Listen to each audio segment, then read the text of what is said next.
भारत सरकार की संस्था पॉल्यूशन कंट्रोल बोर्ड किस तरह से सफ़ेद हाथी बनी हुई है या उनके पास देश में प्रदूषण की क्या स्थिति है, इसका एग्जैक्ट डेटा नहीं है। ये इस बात से नज़र आता है कि जब कोई आरटीआई से जवाब मांगता है तो जवाब में वो बहुत ही हास्यास्पद बातें लिखते हैं। और यही वजह है कि आगरा में जब यमुना को लेकर, उसके पॉल्यूशन को लेकर तमाम जानकारी RTI activist doctor Debashish Bhattacharya ने मांगी, तो ऐसे जवाब वहाँ से देखने को मिले हैं जो कहीं ना कहीं सीपीसीबी को पूरी तरह से कटघरे में खड़ा करता है। हमारे साथ डॉक्टर साहब हैं, उनसे बात करते हैं कि किस तरह से क्या स्थिति बनी हुई है आगरा में यमुना की, और जब सीपीसीबी से इससे जवाब मांगा जाता है, सेंट्रल पॉल्यूशन कंट्रोल बोर्ड से, तो किस तरह से जवाब देते हैं। तो सर, किन किन बिंदुओं पर आपने जानकारी सीपीसीबी से मांगी? मैंने सबसे पहले तो यमुना एक्शन प्लान 1 और यमुना एक्शन प्लान 2 में होने वाले खर्चे के ऊपर जानकारी मांगी थी कि विगत 1993 से लेकर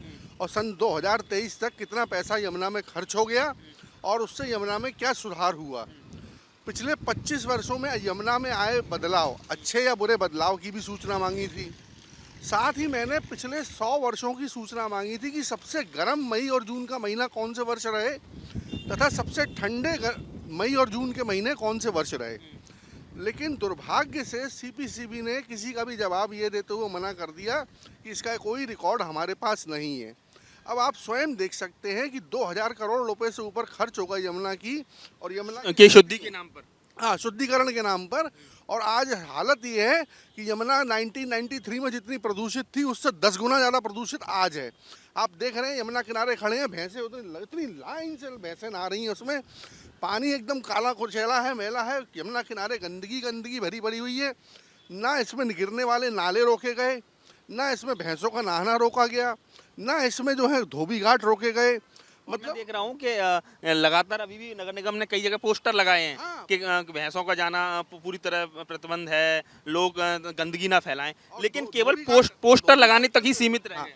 धोबी घाट का भी पोस्टर लगा हुआ कि यहाँ पर कपड़े ना धोएं, लेकिन आश्चर्य की बात यह है कि किसी के कानों में कोई जू नहीं रेंग रही है, प्रशासन का कोई आदमी देखने नहीं आता है, कोई इन्फोर्समेंट नहीं है। कमिश्नर क्या सीपीसीबी से आदेश पारित कर देते हैं, लेकिन पलट के एक बार भी यमुना किनारे आके देखते नहीं है कि उनके आदेश का अनुपालन कितना हो रहा है और कितना नहीं हो रहा है। और भी आपने कई सारे सवाल आपने सीपीसीबी से पूछे हैं, तो कहीं ना कहीं सारे सवालों के जवाब वही गोलमोल देते हुए नजर आई है भारत सरकार की। अब तो ऐसा लगता है कि आरटीआई का जवाब देने में गोलमोल ही जवाब आता है।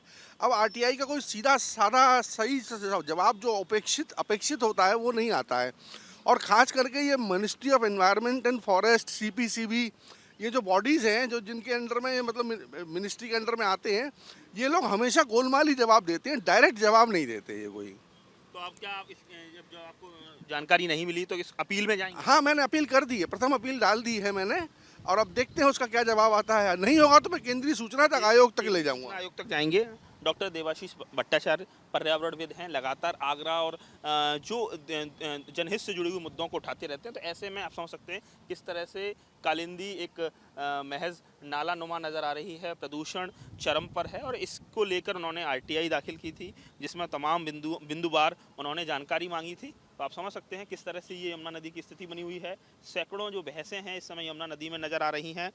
मंडलायुक्त लगातार समीक्षा बैठक करते हुए कहते हैं कि भैंसों को यमुना नदी में नहाने से रोका जाए, उनके जो पशुपालक हैं उन पर कार्रवाई की जाएगी, पॉल्यूशन को, नालों को कैसे कर्व किया जाए, कैसे नियंत्रित किया जाए, इसको लेकर भी तमाम बातें केवल बंद कमरों की मीटिंग तक सीमित रहती है। प्रदूषण लगातार चरम पर बना हुआ है। एनजीटी के सदस्य भी आगरा में आए थे, और ऐसे में जब आरटीआई से कोई भी एक्टिविस्ट आरटीआई के जरिए से जानकारी मांगना चाहता है तो बहुत ही हास्यास्पद तरीके से अपने गोलमोल जवाब देने की कोशिश की जाती है। और यही इस बार भी देखने को मिला है कि जब महत्वपूर्ण सवाल यमुना नदी से जुड़े हुए यमुना एक्शन प्लान को लेकर और तमाम अन्य जो महत्वपूर्ण प्रश्न यमुना नदी से प्रदूषण से जुड़े हुए थे, तो उसमें सीपीसीबी यानी सेंट्रल पॉल्यूशन कंट्रोल बोर्ड ने किस तरह से गोलमाल जवाब दिए हैं, पूरी तरह से तथ्यहीन जवाब दिए हैं। आगरा से कैमरामैन विकास गुप्ता के साथ नितिन उपाध्याय, एबीपी गंगा।